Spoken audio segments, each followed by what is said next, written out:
마음 먹기에 달려있다라는 말이 있습니다. 또 마음씨를 곱게 먹어야 한다라는 말도 있습니다. 마음에 관계된 말들이 속담에도 많이 있고 우리 인생을 살아가면서 그런 말들을 많이 사용합니다. 사람이 행동을 하고 열매 맺기 위해서는 마음이 절대적인 영향을 끼치기 때문에 그러한 표현들이 많이 있습니다. 마음이 매우 중요합니다. 마음이라는 것은 사람의 인격, 즉 지정의를 움직이는 근원이라고 말을 합니다. 또 그 사람의 중심이 마음이다. 그래서 사람의 중심은 마음이다라고 이야기를 합니다. 주님은 우리의 외모를 보시는 분이 아니라 우리의 중심인 마음을 마음을 보시는 분이다라는 그러한 말씀이 있습니다. 그래서 우리는 바른 마음 먹기 위해서 노력하고 또 마음을 지키기 위해서 노력해야 합니다. 그래서 신앙생활은 무엇이냐? 여러 가지 다른 의미로 해석할 수 있지만 신앙생활의 또 중요한 의미 중에 하나는 마음을 지켜가는 것이 신앙생활이다. 좋은 마음을 갖기 위해 노력하는 것이 신앙생활이고, 좋은 마음을 가졌다면 그 마음 흔들리지 않고 그 마음을 지켜가는 그런 일이 신앙생활이다라고 또 표현해 볼 수도 있습니다. 이런 관점에서 보면 한 주간 동안 마음을 잘 지키셨는지 모르겠어요. 행동은 열심히 잘했는데 마음은 또 영 지키지 못하고 이런 삶을 살지는 않았는가 하는 생각도 해보게 됩니다. 잠언 기자가 잠언 4장 23절 말씀에서 모든 지킬 만한 것 중에 더욱 내 마음을 지키라. 생명의 근원이 이에서 남이라고 했습니다. 그래서 여러분, 마음을 지키라. 이건 하나님께서 우리에게 주시는 중요한 계명입니다. 마음을 잘 지켜야 됩니다. 마음을 잘 지켜야 바른 인격을 가진 사람이 되고, 마음을 잘 지켜야 또한 바른 행동을 하는 사람이 될 수 있는 것입니다. 그래서 마음을 잘 지키는 것이 중요하고, 인생은 마음을 지키는 싸움이라고 할 수 있습니다. 오늘 본문에 살펴볼 말씀, 우리가 읽은 본문 말씀은 마음에 관한 이야기입니다. 예수님은 오늘 읽은 말씀에서 사람의 마음을 씨가 떨어지는 밭으로 비유하셨어요. 오늘 우리가 읽은 말씀은 씨 뿌리는 비유라는 별칭을 가지고 있는 비유입니다. 자, 어떤 농부가 밭에 씨를 뿌렸습니다. 어떤 씨는 길가에 뿌려졌고요. 길가에 뿌려졌는데 길가는 단단하기 때문에 씨가 스며들지 않기 때문에, 노출되어져 있기 때문에 새들이 와서 먹어버렸고, 어떤 씨는 얕은 돌밭에 뿌려짐에 싹이 나왔지만 흙이 깊지 아니하므로 해가 뜨자 말라버렸고, 어떤 씨는 가시떨기 위에 떨어졌는데 가시가 기운을 막아가지고 열매를 맺을 수 없었고, 어떤 씨는 좋은 땅에 떨어짐에 100배, 60배, 30배의 결실을 맺었다라는 그러한 비유가 되겠습니다. 여러분, 농부가 밭에 씨를 뿌리는 이유가 무엇 때문입니까? 열매 맺기 위해서입니다. 좋은 열매를 맺기 위해서, 풍성한 열매를 맺기 위해서 씨를 뿌립니다. 좋은 열매와 풍성한 열매를 맺기 위해서는 몇 가지의 조건이 갖춰져야 합니다.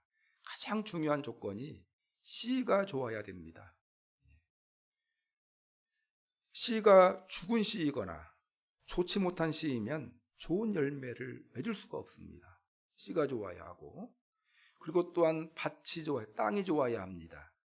오늘의 비유처럼 아무리 씨가 좋아도 땅이 좋지 못하면 좋은 결실을 맺을 수 없습니다. 그리고 또 날씨가 좋아야 합니다.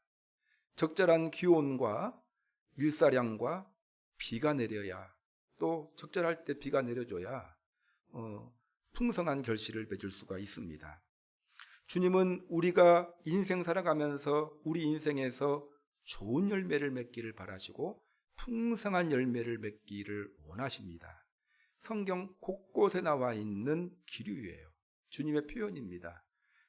풍성한 열매를 맺으라, 좋은 열매를 맺는 사람이 되라, 이렇게 명하고 있습니다. 주님은 오늘 비유를 통하여 풍성한 열매를 맺기 위해서 우리가 노력해야 될 부분이 있다라고 말씀하십니다. 그것은 바로 좋은 마음을 갖기를 힘쓰라는 것입니다. 우리가 힘써야 인생에서 좋은 열매를 맺고 풍성한 결실을 맺기를 원하시잖아요. 우리 열심히 인생 살아가는 이유가 무엇 때문입니까? 지난 한 주간도 열심히 사셨어요. 우리 예안교회 성도님들의 특징이 그렇습니다. 성실하시고 열심히 인생을 살아가셔요. 한 주간 열심히 눈꽃 틀 새 없이 인생을 열심히 산 이유가 무엇 때문입니까? 좋은 열매 맺기 위해서 아닙니까? 내 개인의 열매, 가정의 열매, 좋은 열매 맺기 위해서, 풍성한 결실을 위해서 열심히 살았습니다.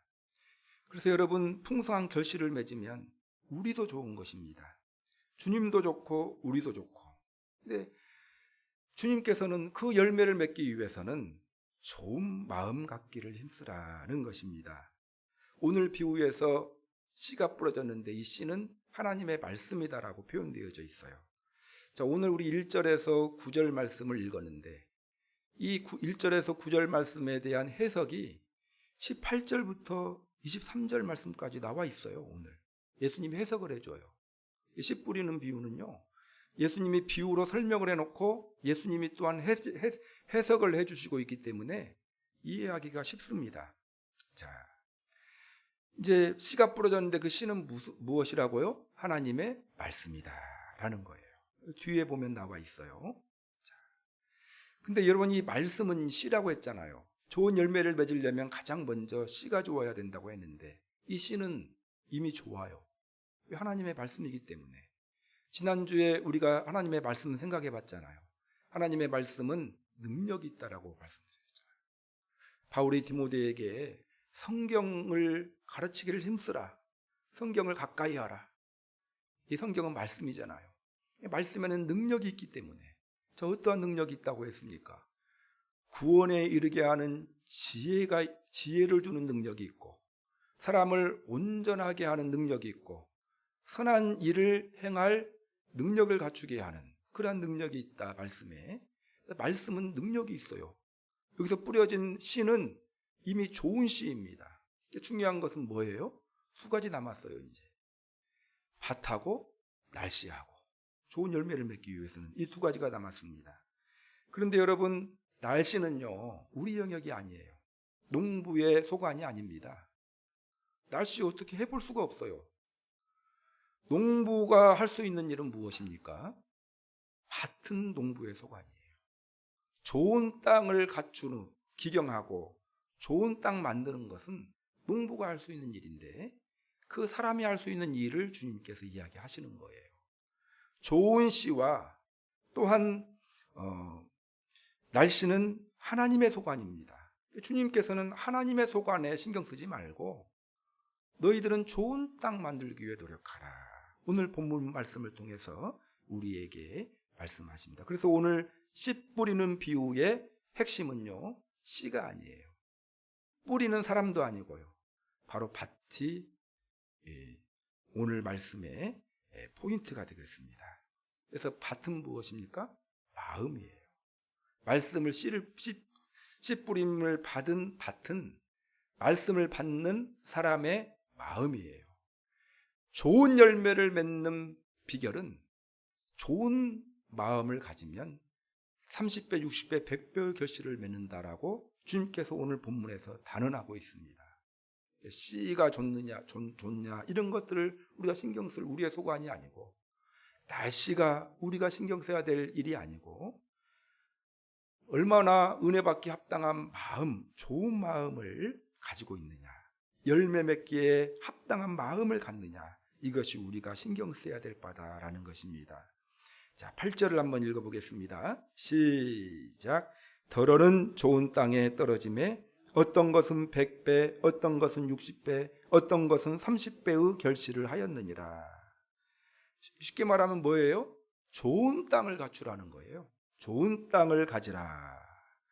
좋은 땅과 같은 좋은 마음을 가져야 풍성한 결실을 맺을 수 있다. 이것이 결론입니다. 그래서 여러분, 좋은 마음을 갖기 위해 노력하신 우리 예안교회 성도님들이 되시기를 바랍니다. 예, 좋은 마음 가져야 돼요. 자꾸 우리는 다른 사람 탓을 하는 경향이 있어요. 아이, 목사님이 졸리게 말씀하시니까 말씀 못 받죠. 이제 그건 제 속 아니거든요. 제가 혼나요. 하나님 앞에서 혼나거나 제 속 아니고, 우리 성도님들의 소관은 뭡니까? 말씀을 잘 받는 거. 아이, 목사님이 그냥 목소리가 굳고 느려가지고 너무 졸려요. 그래서 근데 그러한 말씀을 듣고도 또 은혜 받은 사람도 있거든요. 그래서 여러분, 그것은 이제 제가 노력할 바이고, 우리 성도님들은 좋은 마음 갖기 위해 노력해야 돼요. 씨 탓하는 건 우리의 소관이 아닙니다. 자, 오늘 본문 3절에서 8절은 이제 아까 말씀드렸듯이 씨 뿌리는 비유고, 18절에서 23절은 해석이고, 자, 그러면 어떤 마음이 열매 맺기에 좋은 마음이고, 그 마음 갖기를 위해서 어떤 노력을 해야 될까를 우리가 간단하게 생각해 보는 시간 갖겠습니다. 어떻게 하면 좋은 마음을 가질 수 있을까? 오늘 설교의 제목이 뭡니까? 열매 맺기에 좋은 마음이에요. 어떻게 하면 그 좋은 마음을 가질 수 있을 것인가? 어떤 노력이 필요할까? 첫 번째는 마음을 부드럽게 하기를 힘써야 돼요. 따라서 하겠습니다. 마음을 부드럽게 하기를 힘써야 합니다. 다른 말로 표현하면 부드러운 마음 갖기를 힘써야 돼요. 부드러운 마음, 막 부들부들한 마음, 여러 가지 생각이 있는데요. 그러나 이제 여기서는 의미가 있어요. 이제 신학적인 의미를 부여한 부드러운 마음입니다. 자, 굳은 마음을 가지고는 하나님의 말씀 받기가 어렵다라는 거예요. 주님이 말씀하신 밭 중에 첫 번째 밭이 길가입니다. 길가. 우리는 씨를 뿌릴 때 그냥 이렇게 그 호미로 파가지고 씨를 심지만, 미국이라든지 땅이 넓은 나라들은 그냥 뿌린다고 하더라고요. 씨를 그냥 뿌려버린대요. 그래서 이제 좋은 땅에 가 있는 그 씨들은 결실을 잘 맺고, 길가에 떨어진 씨들은 새들이 와서 먹어버리고, 그런 의미로 생각하면 됩니다. 자, 길가밭인데 4절을 한번 읽어보겠습니다. 시작. 뿌릴새 덜어는 길가에 떨어짐에 새들이 와서 먹여버렸고. 이 말씀에 대한 해석이 19절에 나와 있어요. 19절 시작. 아무나 천국 말씀을 듣고 깨닫지 못할 때에는 악한 자가 와서 그 마음에 뿌려진 것을 빼앗나니 이는 곧 길가에 뿌려진 자요. 여러분, 길가는요 단단한 땅입니다. 사람들이 걸어 다니는 땅이기 때문에 단단해요. 단단하기 때문에 씨를 뿌려도 씨가 흙 속으로 들어가지를 못합니다. 단단한 마음을 갖고 있기 때문에. 그래서 여러분, 단단한 마음을 가지고 있으면 하나님의 말씀, 단단한 마음을 가지고 있으면 하나님의 말씀을 받아들일 수가 없어요. 어떻게 해야 됩니까? 아무리 좋은 말씀을 들어도 단단한 마음 가지고 있는 사람들은 결코 하나님의 말씀을 받아들이지 못합니다. 열매를 맺을 수가 없어요. 말씀을 받아들이지 않기 때문에 그렇습니다. 자, 이 단단한 마음을 다른 말로 표현하면 완악한 마음이다라고 표현할 수 있고요, 강팍한 마음이다라고 표현할 수 있고요, 교만한 마음이라고 표현할 수 있어요. 어떤 사람들이 주의 말씀에 단단한 마음을 가지고 있습니까? 불신자들 아니겠어요? 불신자들 하나님의 말씀 우리 들으라고 하면 아예 얼굴도 안 쳐다보잖아요. 표정도 그냥 화까지 낼 필요가 있나 싶은데, 교회 가자고 하면 그렇게 성질 낼 필요까지 없는데 막 성질도 내요. 이 성질 내는 표현이 하나님에 대한 그 마음을 그대로 보여주는 단면이에요. 아니, 하나님으로부터 손해본 것도 없고 당한 것도 없는데 하나님에 대해서 원수된 마음을 가지고 있는 분도 있어요. 저는 우리 교회 와가지고 하나님한테 원색적인 욕하는 소리도 들었어요. 우리가 욕을 하잖아요. 사람한테 욕하듯이 하나님 무슨 놈아, 막 그런 이야기도 들었어요. 아니, 하나님이 그분한테 잘못된 일을 하셨나? 하나님한테 해코지를 당했나? 근데 하나님은 해코지하는 분이 아니거든요. 왜 그렇게 하나님에 대한 감정이 안 좋지? 하여튼 이런 마음을 가지고 있는 사람이 길가와 같은 그런 마음을 가지고 있는 사람이다. 그래서 여러분, 이런 여기에 속한 사람은 말씀에 관심을 두지 않고 마음의 문을 굳게 걸어 잠근 사람들입니다. 복음에 대해서 적대적인 마음을 가지고 있는 사람들입니다. 애고방 바로가 이와 같은 마음을 가지고 있었어요. 출애굽 시절에 모세의 말을 듣지를 않았지 않습니까? 신하들의 말도 듣지 않고 하나님의 말도 듣지 않았습니다. 구약 시대의 이방 사람들, 선지자애들 말 안 들었거든요. 신약 시대의 바리새인들 교만해 가지고 말씀을 듣지 않았어요. 여러분, 이런 사람들, 하나님의 말씀을 전혀 듣지 않고 또 듣지도 못하는 사람들, 하나님의 말씀을 받아들이지 않는데, 듣지 않는데 어떻게 결실을 맺을 수 있겠습니까? 여러분, 하나님의 말씀을 듣지 않고는 결코 결실을 맺을 수가 없다라는 것을 기억하셨으면 좋겠어요. 하나님의 말씀을 열심히 들어야 됩니다. 자, 이제 신앙생활을 전혀 해보지 않았거나 교회의 상처를 받았거나 교만한 사람들, 왜 사람들이 하나님에게 욕을 할까? 교회 다니는 사람한테 상처를 받았어요. 그랬을 확률이 제일 높아요. 사기를 당했다거나, 사기를 당했는데 알고 보니까 교회 다니는 장로님이에요. 그러면 그 장로님한테 감정이 안 좋은 것이 아니라 하나님한테 감정이 안 좋아져요. 이런 경우들이 많아요. 지금 이제 코로나19 사태를 겪으면서 교회를 향하여 마음의 문 닫은 사람들이 엄청나게 늘었다는 것 아니겠습니까? 교회가 이기적인 행동을 했잖아요. 그 표가 나게, 그 대부분의 교회들, 그렇지 않은 교회들이 많은데 좀 복음을 잘못 이해하는 교회들로 말미암아. 그래서 여러분, 이런 사람, 마음의 문이 닫혀진 사람들, 이런 사람들에게 필요한 것은요, 마음을 부드럽게 하는 일이 필요하다라는 거예요. 단단한 마음을 깨부시는 것이 필요합니다. 그래서 복음 전하고 말씀을 전하는 것보다 그들의 마음을 부드럽게 하는 일에 신경을 써야 돼요. 어떤 방법으로 부드럽게 할 수 있습니까? 강팍한 심령을 가진 사람들 기도해야죠. 하나님께서 그들에게 은혜 베풀어 달라고, 마음 풀어 달라고. 그리고 또 뭘 해야 될까요? 착한 행동을 통해서 굳은 마음을 부드럽게 바꾸는 그런 하나님의 방법은요, 선한 행동이에요. 착한 행동을 통해서. 이건 하루아침에 그들의 마음이 녹아지지 않습니다. 우리는 꾸준하게 주님에 대한 적대적인 감정, 강팍한 심령, 단단한 마음을 가지고 있는 사람들을 위해 기도하면서 그들을 섬기고 또 사랑의 그 섬김을 통해서, 관계 맺기를 통해서 마음을 부드럽게 하는 일에 힘을 써야 됩니다. 자, 그러면 다른 단단한 마음을 가지고 있는 사람들은 그렇고, 여러분, 나는 단단하지 않습니까? 이 말씀은 나에게 적용시켜야 되잖아요. 목사님, 저는 좋은 마음입니다. 이런 마음 가지고 당당하게 말할 수 있는 분들이 몇 분이나 되실지. 근데 그런 마음을 갖고 있는 분들은 과연 정확한 판단일지, 아니면 바리새적인 마음을 가지고 있는 건지, 교만한 마음. 그것도 또 다른 의미의 단단한 마음이거든요. 자, 내 마음, 부드러운 마음 갖기 위해서 노력해야 돼요. 말씀 듣기 전에 어떤 노력이 필요합니까? 단단한 마음, 내 마음 단단하고 굳은 마음을 부드러운 마음으로, 은혜 받기 합당한 마음으로 바꾸는 노력이 필요하다라는 것입니다. 우리 성도님들, 오늘 이 시간 와서 말씀을 듣는데 지금 씨가 뿌려지고 있거든요.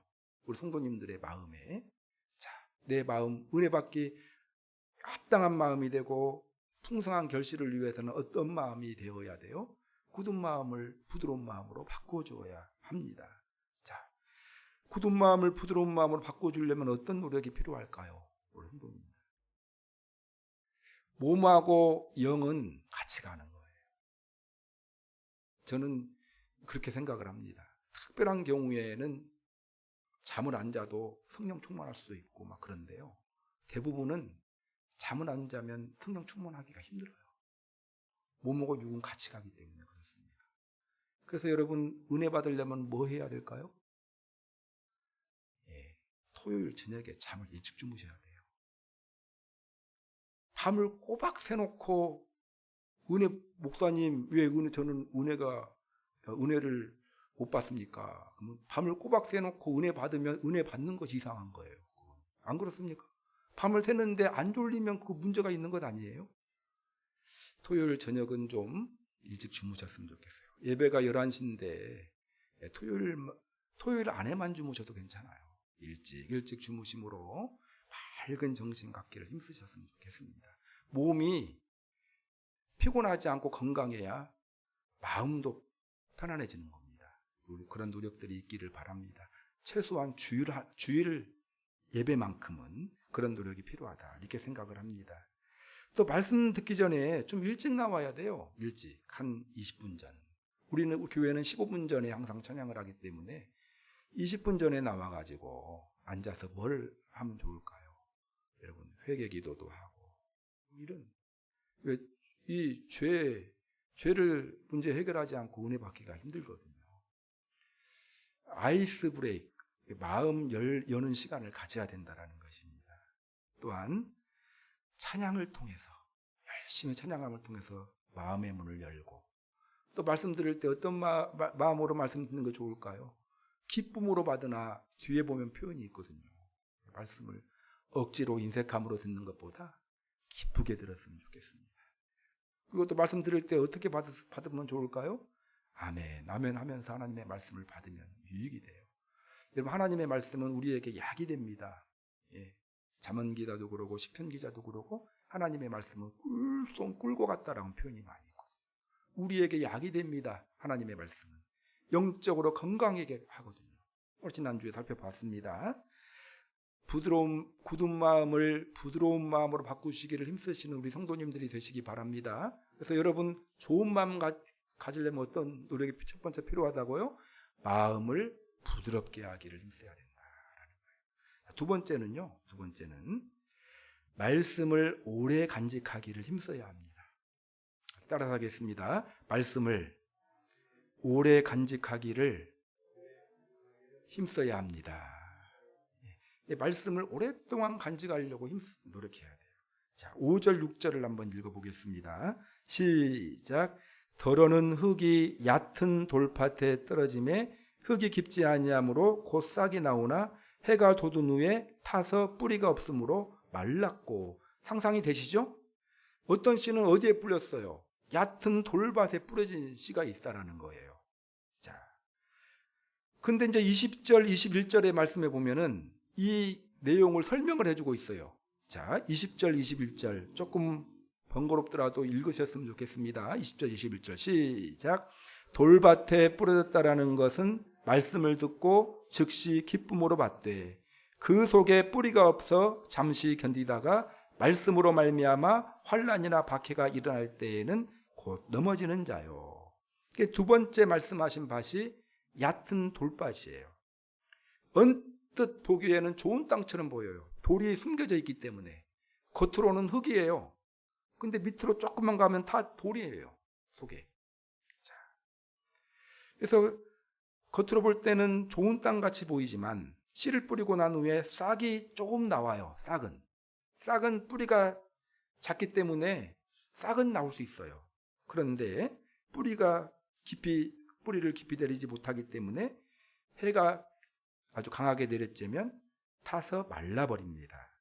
자, 그러한 밭의 특징을 이야기하는데 예수님께서 뭐라고 해석을 합니까? 20절에서 말씀을 듣고 들을 때는 즉시 기쁨으로 받는다는 거예요. 말씀을 들을 때까지는 좋아요. 이게 안 좋다라는 것이 아니에요.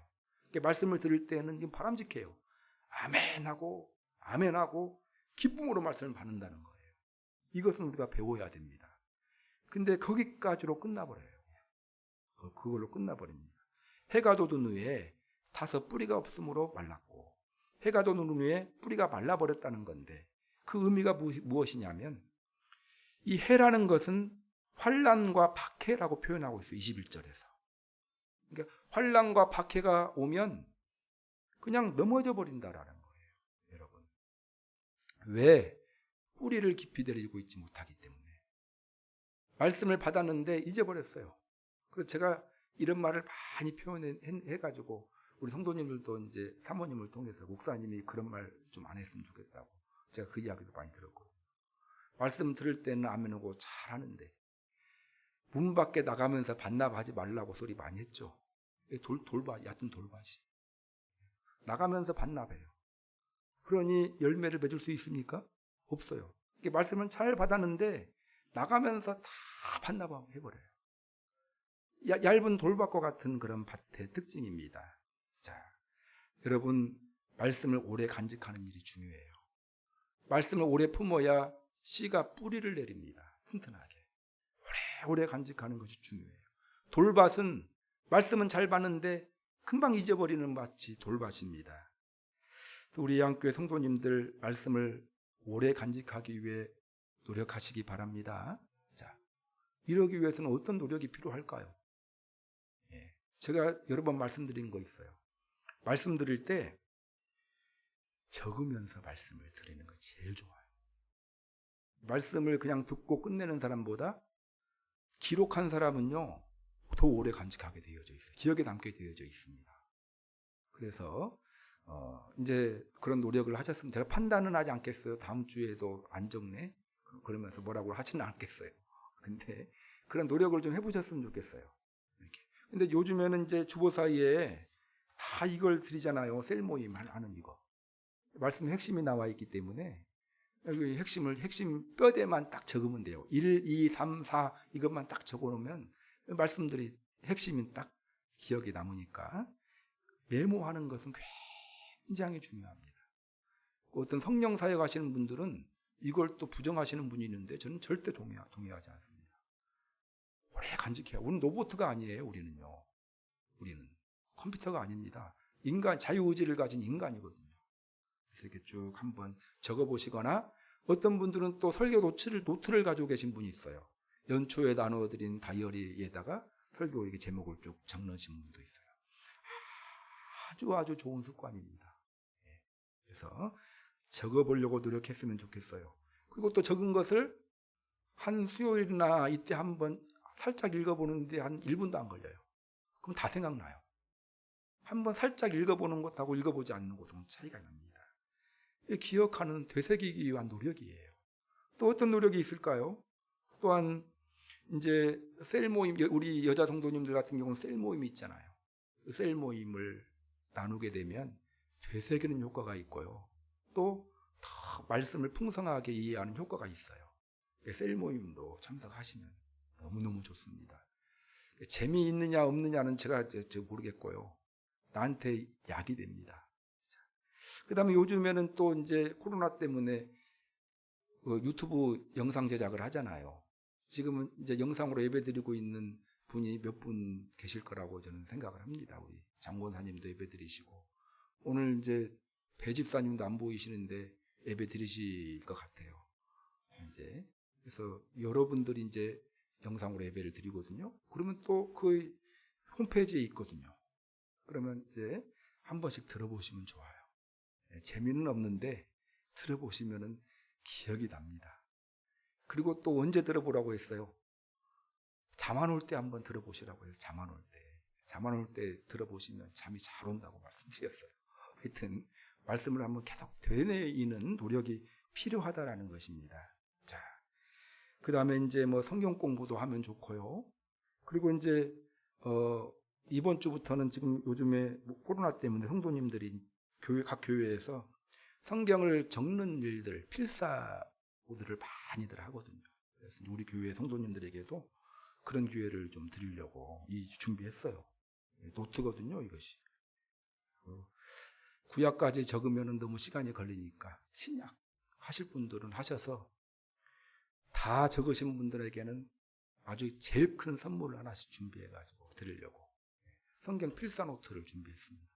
이건 이제 나중에 광고 때 제가 또 말씀을 드릴게요. 말씀을 자꾸 되새기는 이 위해서 이런 일들을 하는 거예요. 오랫동안 간직해야 30배, 60배, 100배의 결실을 맺을 수 있기 때문에 그렇습니다. 자, 두 번째는 뭐라고요? 말씀을 오랫동안 간직하기를 힘써야 돼요. 그런 노력이 필요하겠죠? 자, 세 번째는요, 마음의 분산을 막아야 됩니다. 따라서 하겠습니다. 마음의 분산을 막아야 합니다. 이건 뭐 제 생각이 아니고 성경 말씀대로 나와 있는 것을 이제 제목을 잡다 보니까 마음의 분산을 막아야 됩니다. 마음의 분산. 우리가 이제 말씀을 거의 되새기고 간직하려고 노력하면 저절로 되는 것이 아니고 또 이것을 못하게 하는 어둠의 영들의 역사가 있어요. 자, 이 쉽지 않은 일입니다. 마음을 자꾸 분산시키는 그런 일들이 생깁니다. 7절을 한번 같이 읽어보겠습니다. 시작. 덜어는 가시떨기 위에 떨어짐에 가시가 자라서 기운을 막았고. 근데 어떤 시는 가시떨기 위에 이제 뿌려졌는데 이 말에 대한 해석이 22절에 남아 있어요. 22절. 시작. 가시떨기에 뿌려졌다는 것은 말씀을 들으나 세상의 염려와 재물의 유혹에 말씀이 막혀 결실하지 못하는 자요. 자, 어떤 씨는 가시떨기에 뿌려졌어요. 근데 이 뿌리는 잘 내려요. 이게 오랫동안 간직해요. 근데 이제 싹이 나고 클려고 하는데, 나무가 크려고 하는데 가시떨기가 딱 있기 때문에 자랄 수가 없어요. 이 씨는요, 환경이 나쁘다는 것입니다. 환경이 나쁘다. 씨가 떨어졌을 때 뿌리가 나고 싹이 돋고 꽃이 피고 열매를 맺을 가능성이 있었는데, 그러나 얼마만큼 자라다 보니까 땅속에 가시나무 뿌리가 자리 잡고 있어서 영양분을 빼앗겨 버리고 또 이제 기운이 막혀가지고 죽어버린다라는 것입니다. 설교도 열심히 듣고 은혜도 아멘으로 잘 받고 믿음도 막 성장해요. 그런데 열매가 없어요. 이런 사람을 말해요. 환경이 좋지 않기 때문에. 자, 그런데 아까 읽은 처럼 22절에 가시떨기에 뿌렸다라는 의미가 무엇이냐? 가시떨기에 뿌렸다라는 것은 말씀은 들으나 잘 들어요. 마음도 부드러운 마음 갖고 있어요. 오랫동안 간직해요. 근데 뭐가 많냐면 세상의 염려와 재물의 유혹이 많은 사람이에요. 그래가지고 이제 말씀이 막혀서 결실을 못하는 자라는 거예요. 마음이 분산될 요소가 많은 사람이라는 거예요. 자꾸 마음이 분산돼. 뭐에 분산됩니까? 두 가지라고 말했고, 마가복음하고 누가복음은 이제 서너 가지를 더 이야기하는데 오늘은 이제 두 가지, 마태복음 두 가지만 대표적으로 생각해 보겠습니다. 세상의 염려와 재물의 유혹이 하나님의 말씀을 집중하지 못하게 합니다. 너무 그 세상의 염려에 깊이 빠지는 거, 이거 문제예요. 재물의 유혹에 깊이 빠지는 거, 사단의 전략입니다. 결심 맺지 못하게 하려고. 이 두 가지만 살펴보면요. 먼저 세상의 염려예요. 여러분, 인간은 살다 보면 염려가 생길 수밖에 없어요. 염려 있으시죠? 걱정 있으시죠? 어떤 분들은 건강 걱정, 어떤 분들은 자녀 걱정, 어떤 분들은 돈 걱정, 걱정이 많아요. 그래가지고 왜 한숨 쉽니까? 한숨 쉬시는 분들은 지금 염려하고 있다라는 증거인데, 겉으로 보기에는 염려가 그렇게 크게 해롭지 않은 것처럼 보일지 모르지만 영적인 의미로는 말씀의 씨를 질식시키는 그런 효과를 가지고 그 염려가 질식시키는 아주 해로운 존재라는 거예요. 염려하지 말라는 것입니다. 염려는 헬라어로 메림네오라는 말이 쓰여졌는데 찢는다, 쪼갠다라는 의미를 갖고 있어요. 그러니까 이 분산시킨다라는 뜻이에요. 갈기갈기 찢는, 우리의 마음을 막 찢어버리는 효과가 염려에 있대요. 그래서 성경에 보면 염려 한번 쳐보세요. 엄청 많이 나와요. 근데 염려 다음에 뭐라고 나오냐면 염려해라, 이런 말은 한마디도 없어요. 염려하지 말라. 대표적인 말이 산상보훈에 나와요. 예수님께서 산상보훈 6장 25절에서 이런 말합니다. 그러므로 내가 너희에게 이르노니 목숨을 위하여 무엇을 먹을까, 무엇을 마실까, 몸을 위하여 무엇을 입을까 염려하지 말라, 이렇게 이야기했어요. 의식주 가지고 염려하지 말라. 먹고 살 수 있을 것인가, 살 데가 있을 것인가, 길가에 나 앉으면 어떻게 될 것인가, 이런 염려 하지 말래요, 하나님이. 그러면서 예를 들었어요. 공중의 새를 봐라. 거쳐 다 있지 않느냐, 먹고 살지 않느냐. 입을 거 염려하지 말라는 거예요. 옷 하나도 없고 그냥 홀라당 입을 옷이 없어서 그냥 부끄러운 모습으로 다니면 어떻게 할까요? 드레핀 백합화를 봐라. 하나님이 예쁘게 입히지 않느냐, 그런 말을 하면서 너희들은 염려하지 말라. 오늘 있다가 내일 아궁이에 던져지는 들불도 하나님이 이렇게 입히시거든. 하물며 너희일까 보냐. 우리는 천하보다도 귀한 존재거든요. 내가 너희 굶겨 죽일까? 얼어 죽일까? 이런 이야기를 지금 하고 계시는 거예요. 무엇을 먹을까? 무엇을 마실까? 염려하지 말라. 염려하지 말라는 것입니다. 자, 염려하지 마십시오. 여러분 만나 사건 아시죠? 광야에서 아무것도 나올 데 없는데 이슬을 통해서 하나님께서 먹이시신 분이거든요. 이 메시지가 성경의 중요한 메시지입니다. 베드로전서 5장 7절에 너희 염려를 다 주께 맡기라. 그러면 주님께서 돌보시겠다. 염려하지 말고 기도하라는 거예요. 아무것도 염려하지 말고 오직 모든 일에 기도와 간구로 너희 구할 것을 감사함으로 하나님께 아뢰라. 그리하면 모든 지각에 뛰어난 하나님의 평강이 너희 마음과 생각을 지키시리라.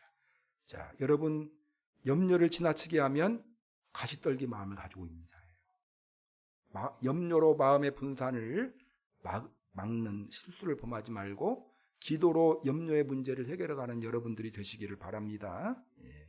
두 번째는 재물의 유혹이에요. 말 안 해도 알겠죠? 여러분 돈, 재물의 유혹은요 한마디로 말하면 돈의 유혹입니다. 돈이 나쁘다는 것이 아니라 돈을 지나치게 돈에 매이는 삶이 문제라는 거예요. 한 부자 청년이 예수님께 찾아왔습니다. 예수님, 내가 어떻게 하면 영생 얻을 수 있겠습니까? 이 말은 어떻게 하면 천국 가겠습니까? 라고 질문을 했어요. 그러니까 예수님이 뭐라고 말했습니까? 네게 한 가지 부족한 것이 있다. 네가 가지고 있는 재물을 다 팔아 가난한 사람들에 주고 나를 따르라 했더니 결국에 물질에 대한 집착 때문에 천국을 포기하며 근심하며 돌아갔다라는 것입니다. 여러분, 물질은 중요해요. 물질이 좋지 않다는 것이 아니고 돈을 모으기 위해 노력해야 합니다. 돈은 굉장히 귀해요. 중요한 것입니다. 그러나 물질에 매이거나 물질을 사랑한다면 이것은 여러분 열매 맺는 인생을 살지 못하게 하는 요소가 된다는 거예요. 여러분 재물에 대한 집착들을 내려놓으시기를 바랍니다. 모든 것을 돈으로 계산하면 예수님 믿을 수 없어요. 여러분 주일에도 나가서 일하면 돈을 얼마나 더 벌 수 있는데 영생 얻을 수 있겠습니까? 못 얻어요. 돈을 열심히 벌어야 되지만 그러나 지나치게 돈을 사랑하거나 돈에 매이는 인생은 하나님께서 바라지 않습니다. 이 현대를 살아가는 이 세대의 가장 큰 우상은 돈이라는 말이 있어요. 돈은 소중하지만 돈보다 더 소중한 존재는 하나님이십니다. 그리고 하나님을 더 사랑하는 자에게 하나님께서 은혜로 재물을 주셔요. 이러한 시험을 통과하시고 이겨내가는 여러분들이 되시기 바랍니다. 세상의 염려와 재물의 유혹을 통해서 우리의 마음을 분산시킵니다. 그래서 그 기운으로 말씀을 듣는데 그 말씀이 결실하지 못하게 한다는 거예요. 그리고 마지막으로 결론입니다. 말씀을 듣고 순종하기를 힘써야 합니다. 따라서 하겠습니다. 말씀을 듣고 순종하기를 힘써야 합니다. 자, 그래서 이제 우리 오늘 23절을 한번 읽어볼까요? 23절 시작. 좋은 땅에 뿌리웠다는 것은 말씀을 듣고 깨닫는 자니 결실하여 혹 100배, 혹 60배, 혹 30배가 되느니라 하시더라. 하나님의 말씀을 열심히 듣고 깨달아 결실하는 땅이 좋은 땅인데 아까 이제 좋은 땅 갖기 위해서 결론적으로 말씀을 드렸죠. 우리가 첫 번째, 두 번째, 세 번째로 말씀드렸죠. 첫 번째는 어떤 노력을 해야 된다고요? 마음을 부드럽게 하기를 힘써야 돼요. 말씀 듣기 전에. 구체적으로 여러 가지를 말씀드렸습니다. 자, 그 다음에 두 번째는 뭐를 해야 됩니까? 말씀을 오랫동안 간직하기 위해 노력해야 돼요. 세 번째는 어떤 노력이 필요합니까? 마음을 분산시키면 안 돼요. 두 가지 특히 조심해야 됩니다. 염려와 돈의 유혹. 이 두 개 소중하지만 특별히 돈 소중하지만 지나치게 돈을 매이고 돈을 사랑하는 인생. 여러분 돈을 사랑하지 않는 사람 어디 있어요? 우리 한국 성도들 중에 한국 국민들 중에 다 다 돈 벌려고 노력하는데 다 그렇게 노력했으면 이재용 씨가 돼야 돼요. 근데 이재용 씨는 한두 명이거든요. 나머지는 다 가난해요. 예, 돈을 사랑한다고 해서 돈 벌리는 것이 아니에요. 열심히 노력은 해야 되겠지만 더 중요한 가치가 있다는 걸 기억하셨으면 좋겠습니다. 열심히 듣고 순종하기를 힘쓰신 우리 성도님들이 되시기 바랍니다. 그래서 말씀 듣고 말씀에 순종하기를 힘쓰므로 말씀의 능력을 충만히 경험함으로 열매 맺는 인생이 되시기를 주님의 이름으로 축원합니다. 말씀을 생각하시면서 기도하는 시간 갖겠습니다. 하나님, 말씀의 능력이 있는데 주님은 우리의 인생이 열매 맺는 인생이 되기를 원하시는데 씨는 이 좋은 씨라는 것, 이 결론이 나 있고 날씨는 우리의 소관이 아닙니다. 오늘 본문을 통해서 그래서 남은 한 가지, 좋은 마음 갖기를 위해 힘쓰라 말씀하셨습니다. 하나님, 좋은 마음 갖기 위해 힘쓰는 자가 되게 함으로 풍성한 결실 맺는 인생이 되게 하여 주옵소서.